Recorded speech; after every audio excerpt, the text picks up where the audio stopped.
toliko očigledno, a nevidljivo. Niko više od veka nije primetio ono što je zapazila advokat Zorkica Vučković iz Sombora.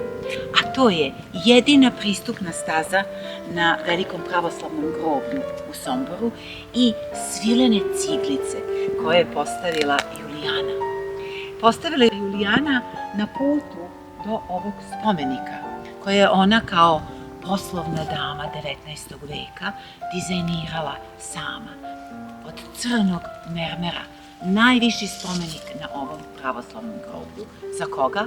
Za svoju voljenu majku, kako je napisala, za moju milu majku, za milu tetku, znajući da će jednog dana tu da leže i ona i njen voljeni suprug, dr. Lazar Kostić.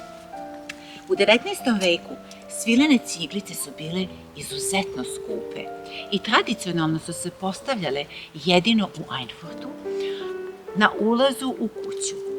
A Zorkica Vučković tako lepo zaključuje da te svilene ciglice nas vode do večnog konačišta, a vraćaju nazad u topli dom.